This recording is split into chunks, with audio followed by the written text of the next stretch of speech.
Hello and welcome to this short little online tutorial about the immune system and natural ways to support optimal immune function.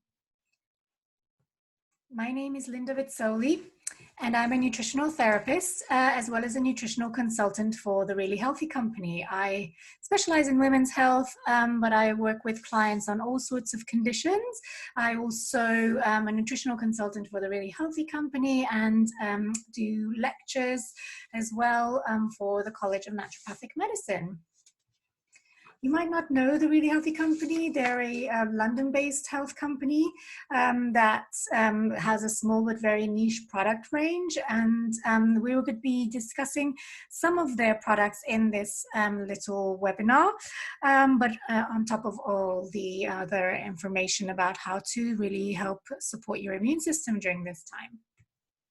So just quickly, a quick overview about what we're going to do today. We're going to talk about the immune system, just a little introduction on the immune system and how viruses take hold.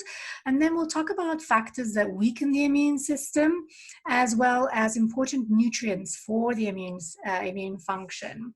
Then we'll look at some of my dietary and lifestyle advice to help support the immune system, as well as some supplements that I like to use in my practice.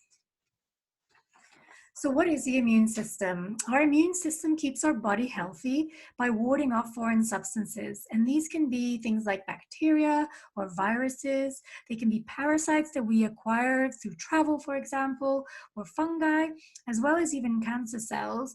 And even sometimes they also will defend us against the things that we want, like transplanted organs. So basically, they're really they're there to help us distinguish from what is us and what is not us.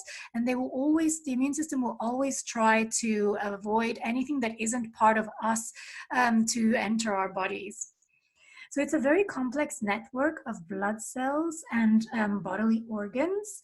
And there are things like, there's also like lymph nodes. In our lymph nodes, for example, there's glands that can harbor and release special white blood cells.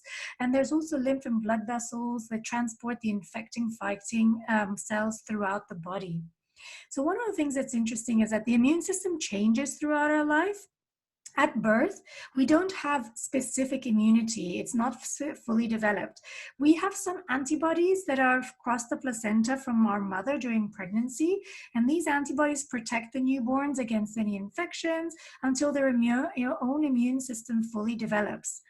Also, if newborns are breastfed, they will receive antibodies from the mother through the breast milk. And throughout our lives, we will start to come in contact with things that aren't part of us. And this will basically develop our acquired immunity, our adaptive immunity. So things like, this is why children, for example, have a lot of coughs and colds when they start going to nursery or when they start spending time with other children or outside of the house, because their immune system is developing and it's starting to get in contact with all these other organisms that aren't part of us. And slowly, by getting in touch with all the different colds and bacteria and viruses, we will start to basically develop our own immunity into adulthood. One of the other things that's really interesting about the immune system that you might not be aware of is that most of our immune system is actually in our guts. About 70% of our immune cells are in our guts. So it's really important for us to have optimal gut health to also have optimal immune health. So for example, people that have suboptimal gut health or have suboptimal immune health, they might experience things like frequent coughs and colds. Sometimes children that don't have their immunity hasn't been developed properly, they will be more prone to allergies, for example, or allergic conditions like eczema and asthma and psoriasis.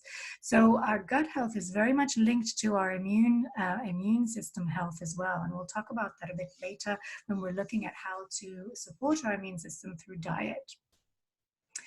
Now, when it comes to viral infections, it's quite interesting to understand how the virus works.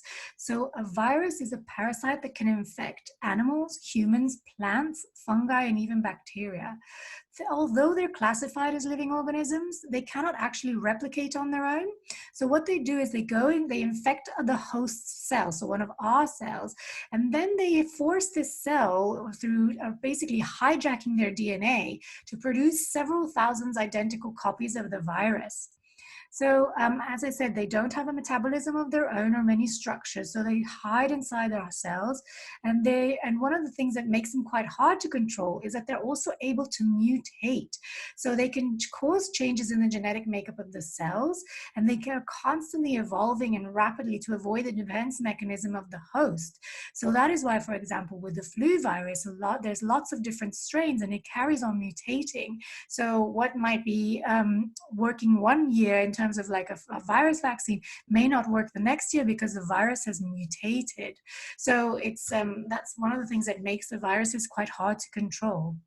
Once the genome is copied, so once the virus has told hijacked the cell's DNA and got lots of different copies of its own virus, then the viral particles exit the cells, and that's when they start to infect other cells and multiplying. And this is when the immune system is activated. So when they exit the cells, the immune system in our body is like, hang on a minute, this is not, this is not part of us. And this is when the immune response is activated. And sometimes this is when you'll see immune response symptoms such as a fever, which is the immune system's way of increasing the temperature to kill the virus because they cannot survive in hot temperatures, or other things like coughs and colds and mucus production to try and trap whatever virus and bacteria is in us to try to expel them from the body. So there's lots of different important nutrients that are very important for immunity, but the 4 that I really wanted to highlight here are some vitamins, a mineral, and some probiotic bacteria. So when I'm thinking of immunity, one of the first things that comes to my mind is vitamin A in terms of an important nutrient. Vitamin A is really important for vision and reproduction as well as skin health, but it's also really important for immunity. And food sources of vitamin A can be found in things like, mostly animal sources are the preformed source of retinol, which is liver and fish liver oils, as well as in butter and egg yolks. Now, we also have precursor to vitamin A, which are beta carotenes, and these can be found in all of our orange fruits and vegetables, like things like sweet potatoes, carrots, butternut, squash. So beta carotenes will then be converted into the active form of vitamin A, which will then be used to help our immune system. The other really important vitamin, which is actually not a vitamin but a hormone, is vitamin D. And vitamin D has been associated really important nutrient for bone health. It's an anti-inflammatory nutrient. It helps with cell growth and modulation, but also really important for immune regulation. And the best way to make vitamin D is by exposing our skin to sunlight. That's how vitamin D gets converted into the active form of vitamin D3. But there are some foods as well which contain vitamin D, like fish liver oil, egg yolks, milk, and sprouted seeds. So the best thing to do is really to try and get some sunlight during the day, which is sometimes not possible in the winter. So if we're living in cold countries, then maybe supplementation would need to be considered. The other one that's very important nutrient for immunity is zinc. Now, zinc is really important for growth and development. It's important for our taste and smell, and also really important for the integrity of the gut lining, which, as you may remember, is where most of our immune system lays. It's also great for immune health and also great for reproduction, very important for men and female fertility. Zinc can be found specifically in seafood, like oysters are a really high source of zinc, but they can also be found in brewer's yeast, egg yolks, liver, milk, whole grains, and sunflower and pumpkin seeds are a great source of vegetarian zinc. And then probiotic bacteria, really crucial for immunity. That is because probiotics are a common source of extremely beneficial but healthy bacteria, which are greatly associated for the proper functioning of the digestive system. Now, probiotics can be derived from various foods, beverages, and dietary supplements. And the combination of both probiotics and prebiotics help provide the best result. So some of the things that have been shown to help the probiotics help assist with are reducing inflammation, weight loss. It helps reduce anxiety and depression because a lot of our serotonin and neurotransmitters are made in our gut. It helps lower small dense LDL cholesterol, as well as reducing blood pressure. Helps improve skin health. So for example, people that are very prone to allergic conditions like rashes, eczema, or asthma could do with probiotics in their diet. Helps reducing and preventing allergies, but also improving our immune function.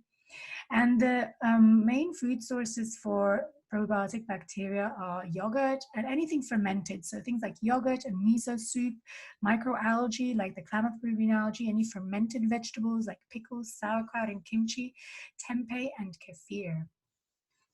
Now, what can weaken our immune system? There's lots of different things that can make our immune systems weak. One of the main things is really a poor diet. So a poor diet that doesn't contain a lot of nutrients, doesn't contain the nutrients that are, foods that contain the nutrients that we looked at before for immune health, but also that are low in vegetables and antioxidants, that can really weaken our immune system because it doesn't give them what they need to thrive. Stress as well can weaken the immune system because high levels of cortisol can really affect our gut health. And one of the things that when we're under a lot of stress, our body thinks it's in a fight or flight mode, where it thinks that we're in a life-threatening situation.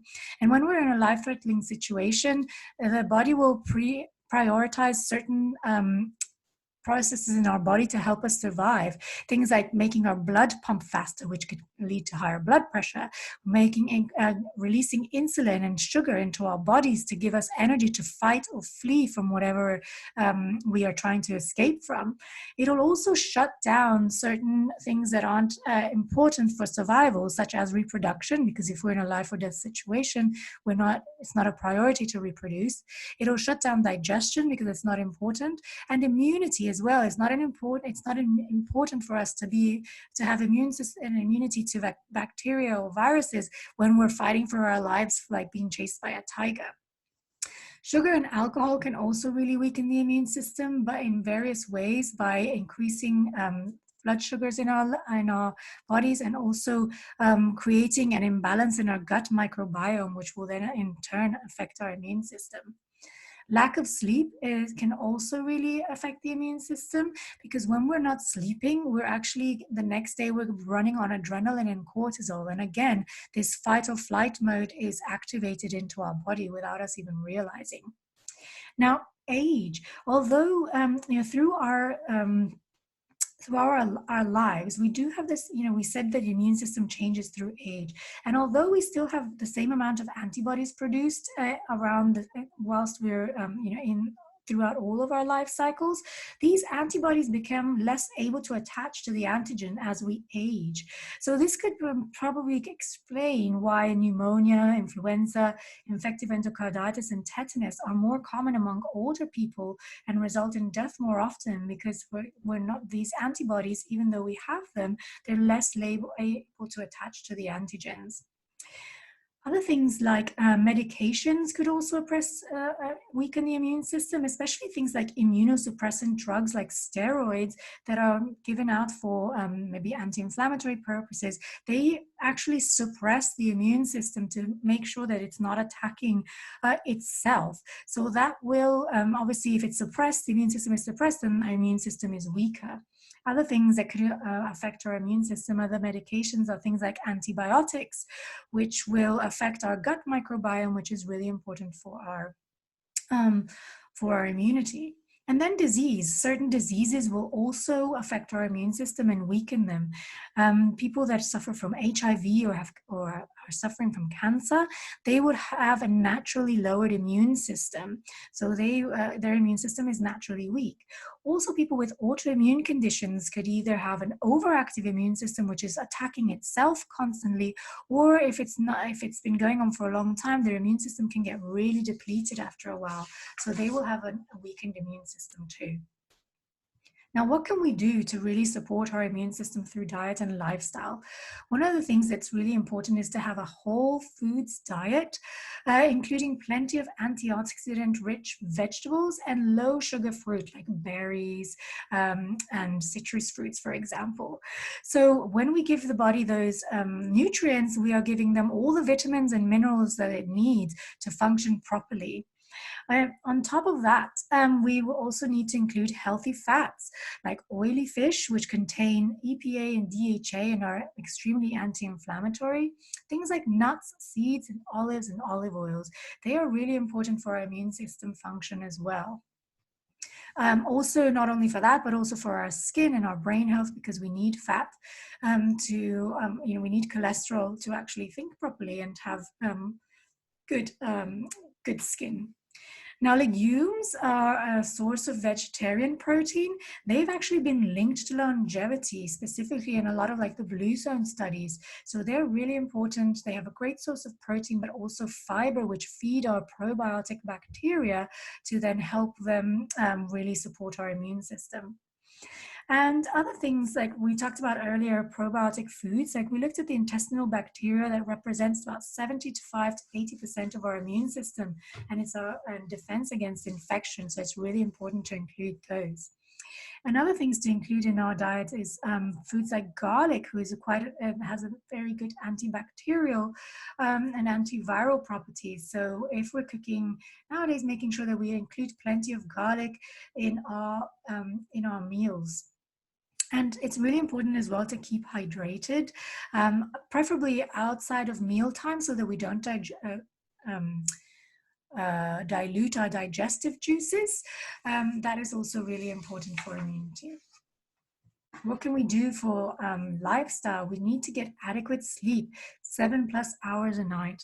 So as I said earlier, if we're not sleeping properly, the next day we'll be running on adrenaline and cortisol, so our body will be in a fight or flight mode. Also, when one of the things that we produce before we're going to sleep or in order to sleep properly is melatonin. And that has been found not only to be an hormone that can help with sleep regulation, but it's also a very powerful anti-inflammatory and antioxidant. And has been shown to enhance both the innate and cellular immunity. So adequate sleep is really important for immune function. Exercising regular could also help flush out bacteria out of our lungs and airways.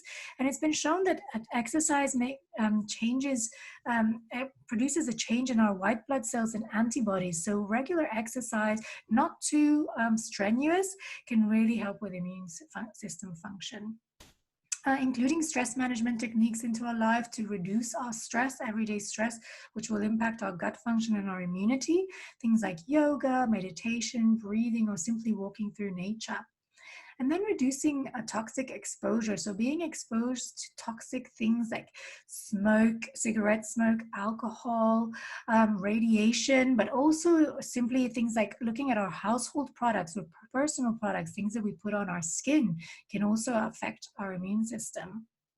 Making sure we get adequate sunlight every day, so that in order to produce vitamin D3, which is that really important hormone for immunity. And then, after we've done all of these things, we should also maybe consider supplementation, especially to use if we do get ill. So some of the supplements that support the immune system, and I'll talk a little bit more about the BioBran. This is the main one that I like to use for the immune system, which is a powerful immunomodulator. But other things that you might have heard, things like vitamin C, zinc, we talked about vitamin D3, DHA, which is really important, and that's what normally you get from fish, and probiotic supplements. Now, very quickly, just to finish off, I'll talk about two of my favorite supplements. And one is called BioBran, which is a product that's made from Daiwa Pharmaceutical in Japan. And it's a non-toxic functional food, and it's made from breaking down rice bran with enzymes made from the shiitake mushroom. This has been clinically proven to powerfully enhance depleted immune systems because it is administered, because of its low molecular weight, it can be absorbed into the small intestine as opposed to lots of other fibers which can't. It will activate the immune system, and it's been shown to really improve the number of natural killer cells, T and B cells. And this product has a lot of scientific study behind it, lots of peer-reviewed studies to support what it claims to do. And it's a really powerful immunomodulator and something that's great to use and have on hand for either depleted immune systems or to have if you do get ill. And the other one that I like to use a lot is a probiotic supplement. I use it not only for immune system function, but lots of other issues like skin health, digestive health. This is MicroMax, which is a liquid probiotic supplement. It's made in the Austrian Alps by fermented 40 different alpine herbs with organic molasses. The molasses is used up all in the fermentation process, so there's no sugar in the final product, which makes it safe for diabetics or anyone that's following a low sugar diet. The final product, when the bacteria have digested all of these herbs and the molasses, is a liquid probiotic that contains up to 80 different species of friendly bacteria. And these, if you take them, because it's a liquid, if you take this supplement on an empty stomach in the morning, it'll bypass the stomach acid and go straight into your digestive small intestine and will repopulate the gut with the friendly bacteria that our gut needs to thrive. So it's a very fantastic product. It's safe to take. You take a tablespoon in the morning and one at night on an empty stomach. And it can also be used on the skin for any allergic issues. People use it as a nasal rinse if they have a blocked up nose. They can be used to repopulate the colon after colonic hydrotherapy. So a really fantastic all-round product. I hope this was helpful. It was a very short, quick presentation about the immune system health, but things that you can do in your day-to-day to really help boost your immune system health and protect you against viral infections going forward. If you have any questions, please contact me. My email address is nutri@healthy.co.uk, or you can contact the Really Healthy Company with any questions, and I'm sure they would be happy to help. Thank you very much, and hope you have a lovely day.